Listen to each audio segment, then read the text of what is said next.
Hey, it's Alan Berg. Before we get into this episode, I'm starting something called Ask Me Anything. That's right. You submit your questions and they could become an entire episode or something that I answer at the end of an episode. To submit your questions, look for the red button at podcast.alanberg.com. That's right, podcast.alanberg.com. Click on the red button, submit your question, and maybe you'll hear it here on the podcast. Thanks.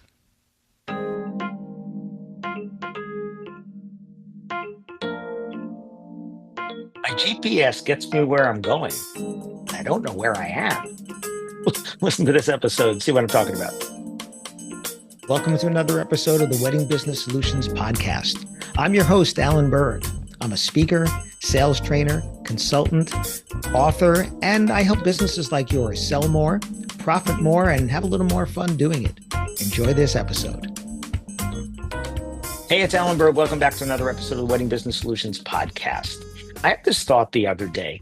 I was traveling. I was out of town, as I am very often, and I have my phone or the mapping in the car to get where I'm going. And in the old days, and I apologize for saying that, but in the old days, when I had a map, I would have to look at a map and see, okay, I have to go north, and then I have to go east, and then I go wherever I am. And if somebody says, "Where are you?" I say, "Okay, I'm northeast of whatever." Matter of fact, I had this happen. I was in Houston one time. I was going to have dinner with a friend, and they said, "Where are you?" I said, "I'm in Houston." And they said, "Where are you?" I said, "I'm in Houston." They said, "No, where in Houston?" I said, "I have no idea. I have no idea." It was Hertz had that Never Lost. We called it Everlost in the car, and it told me where to go. And I went there, and I'm at my hotel, and I don't know where I am. And I had to literally pull up a map and say, "Oh, I'm kind of west. Oh, I'm west of downtown." And I was thinking about this with a lot of the tools that we have, because GPS is a tool. AI is a tool, and you get an answer, and you don't know how it got that answer, but you got it. Doesn't matter.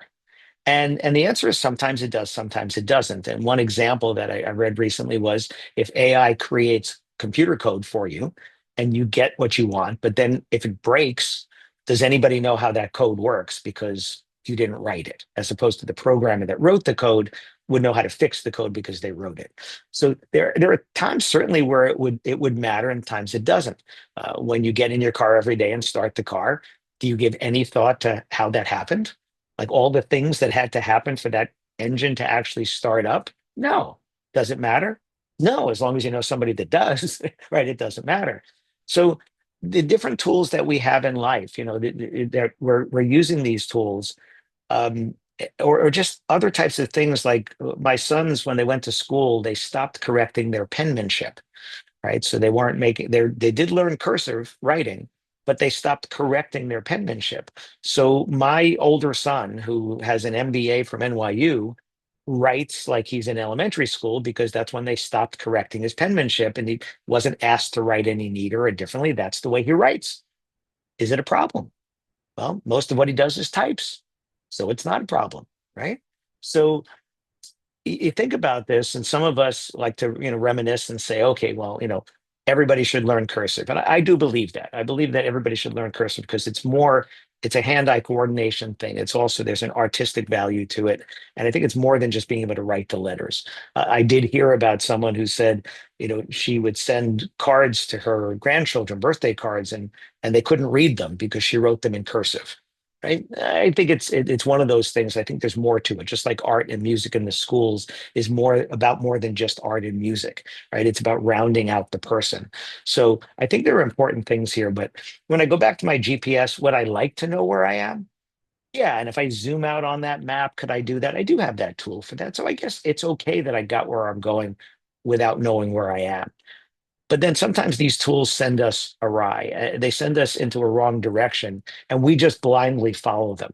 And this is where using AI without knowing that you're getting a good answer and then just blindly copying and pasting, that's a problem. I've had directions gone bad on my GPSs multiple times. So this one time in Atlanta, it told me to get off the highway. I got off the highway, told me to make a left and go underneath the underpass. I went, it said, okay, now make a U-turn. So really? Okay, make a U-turn, go back, go under the underpass, make a left, and get back on the highway.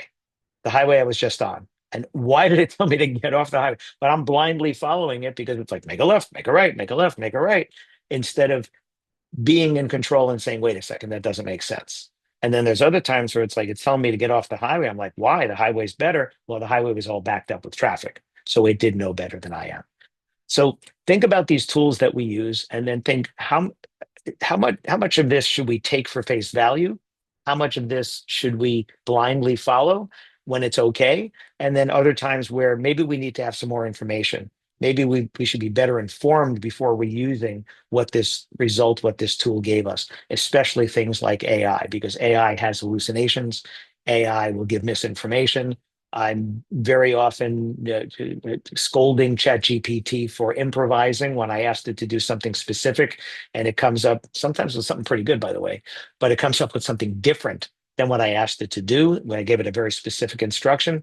And I see a lot of stuff that I've seen online, I've seen on emails, I've seen on socials where it just screams that you've used AI for that, and it doesn't feel like you, right? And maybe it is you, but there's things about it that don't feel like you. So my GPS gets me where I'm going, but I don't know where I am.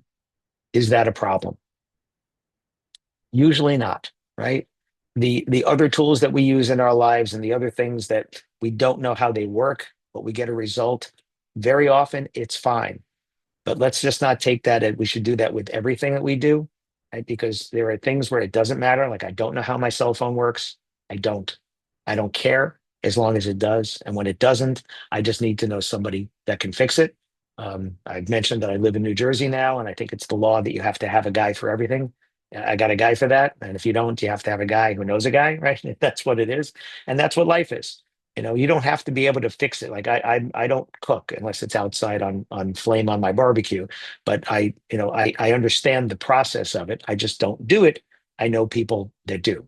In this case, my wife or a restaurant. Right? I don't go into the kitchen and tell the chefs how to cook. And if you're a chef, you don't want people doing that, right? So it's okay sometimes, but we do need to know the process. We do need to have that information sometimes so we know background on this that would make it better for us and basic understanding of some of these things. And then other times it's going to be fine.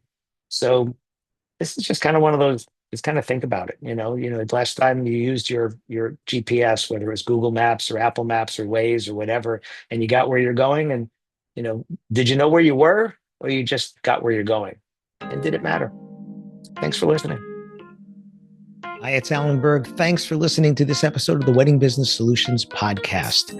If you have a suggestion for a future topic or a guest, please go to podcast.alanberg.com and you can make your suggestion there. You can also do it at Ask Me Anything, which is a button on that page, or just email me at alan@weddingbusinesssolutions.com. And if you'd like to find out how I can help you with sales training, a website review, consulting, or speaking for your group or organization, possibly at no cost to the organization, contact me directly, alan@weddingbusinesssolutions.com. Thanks again for tuning in.